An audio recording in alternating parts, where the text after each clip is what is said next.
Kids will be kids. We heard it from our parents. We've said it as adults. And in this well-worn phrase is an understanding that children are different, physically and psychologically. As a result of their natural cognitive development, children will always seek to discover their world and their place in it. To this end, we see them in perpetual motion and constantly at play. And we understand, having been kids, that this is part of the process of growing up. But there's a problem. Because children are still developing, they see things quite differently than adults. And yet, this child's world, one that's often a mix of fantasy and reality, must coexist with the larger adult world and the dangers it can present. And the greatest danger, and one that's ever present, is traffic.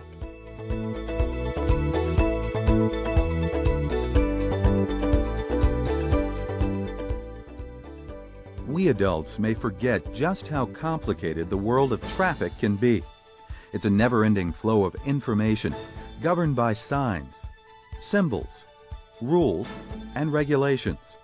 And the overall complexity has increased over the years, along with the increased flow of traffic. As adults, we make sense of it all and minimize our risk thanks to years of accumulated knowledge and experience. But children, of course, don't have this advantage. And a simple traffic-related message that's clear to adults might not be so clear to children.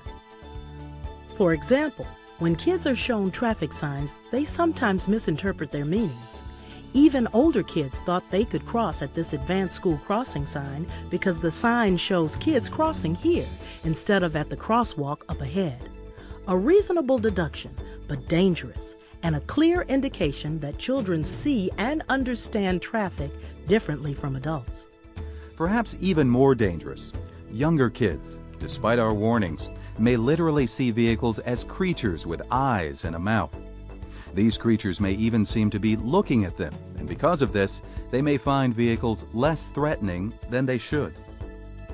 Obviously, all children need to learn how traffic can represent a danger to them, and what they should and shouldn't do. And as adults, parents, and educators, we have an obligation to help protect children by instructing them in safe behavior, and by modeling that behavior ourselves.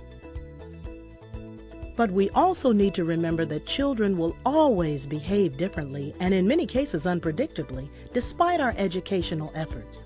So, as adults and drivers, we need to look anew at what we can do to reduce the danger to children. We need to look at the world of traffic through their eyes and learn more about their limitations and motivations if we're to make children safer in traffic.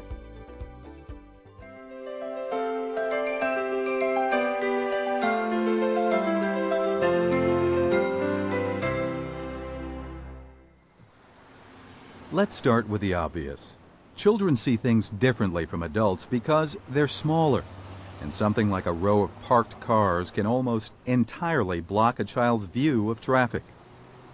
In fact, parked cars can create one of the greatest dangers. A child may not see the car, and the driver may not see the child, until it's too late. If there's the slightest chance of kids being around, you should have your foot off the accelerator and be ready to brake. And if traffic permits, you should edge away from parked cars to create more response time.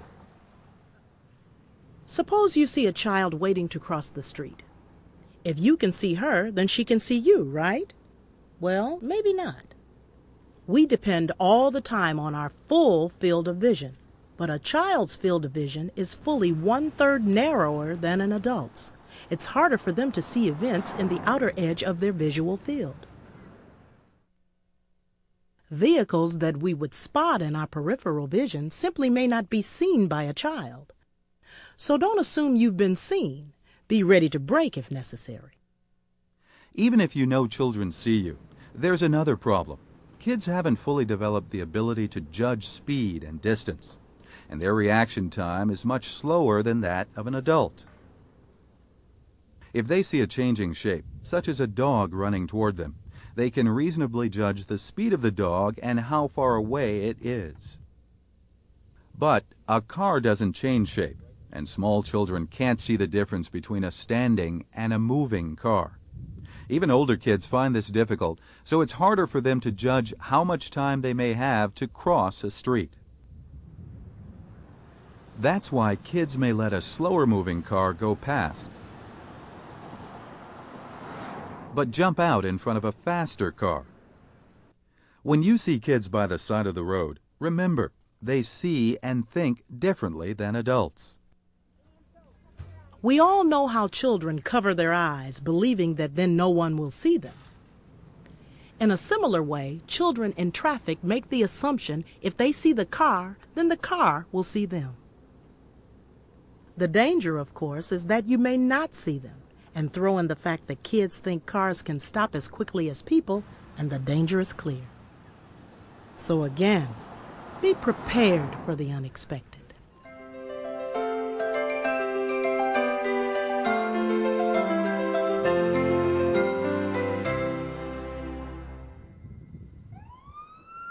Locating the origin of a sound can sometimes be tricky for adults.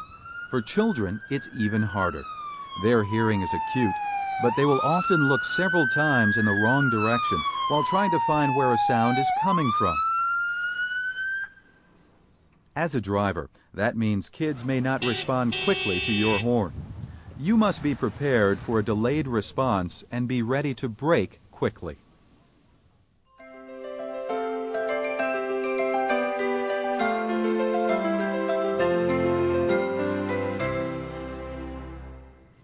As we said earlier, our years of experience help develop a sense of caution. We learn to anticipate problems, such as when we drive defensively. Kids, however, are short on experience. And when it comes to complex traffic movements, they may make decisions without seeing the possible dangers. At this crosswalk, the car in the right lane is stopping. As adults, we would want to see that all traffic is stopping before we proceed. But the child may just assume the motorcycle in the left lane sees him and will stop. As drivers, you need to be especially alert at intersections. Kids may not understand the level of caution needed. Also, anytime you see a vehicle stopped in an adjoining lane, that's a signal for you to proceed with great care.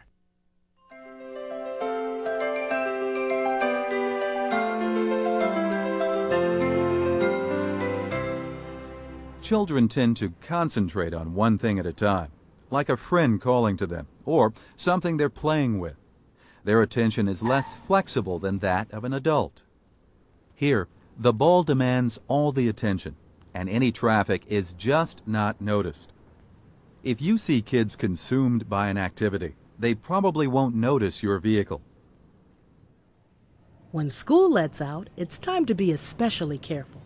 Kids are focused on getting out and going home. They're in a hurry just like adults. But once moving, children have a hard time breaking off from what they've started. And they often won't stop at a curb and look for vehicles. Their eagerness to be in motion simply exceeds their caution in traffic. Also, extra care should always be observed when driving near elementary schools. Kindergarten and first grade students can be particularly vulnerable, especially when you consider that children don't develop a keen sense of danger until they are between 6 and 8 years of age. Caution flags should also go up whenever you see kids on bikes. Bikes give kids a sense of power and fast movement. But kids tend to overestimate their ability. They're overconfident and will take chances that could create a dangerous situation. And if you see an older child near traffic, a younger child could be close behind. Younger children will often follow the bad example of an older brother or sister and put themselves in danger. Let's quickly look again at the ways you can help keep children in traffic safe. Be especially cautious when driving past parked cars or anything that could block your view or a child's view. Be ready to brake if necessary, and give yourself time to respond. Remember that children have a narrower field of vision. They may not see you even if you see them. Also remember that kids have not fully developed their ability to judge speed and distance. Be ready for the unexpected. Be aware that children's sense of hearing is still developing. They may not respond to your horn as quickly as you might expect. Be especially cautious when you see kids in or near crosswalks. They may not understand the traffic patterns and potential for danger. If you see kids focused on an activity, they probably don't see you. Be prepared to brake if necessary. And finally, always be careful around schools and watch out for kids on bikes. Children are not small adults. We need to understand they are limited by their age, physical development, and experience in the world. Above all, they just haven't developed the sense of danger that adults possess. And when it comes to the world of traffic, it's difficult for them to understand the meanings and the need for the myriad of rules and regulations. If we are parents, we can help teach them safe practices. When we are pedestrians, we can demonstrate responsible behavior that they can emulate. And as drivers, we can and should always be alert, recognizing situations that could spell danger. If we begin to see traffic through their eyes, then when it comes to children in traffic, we'll be ready to make a difference for safety.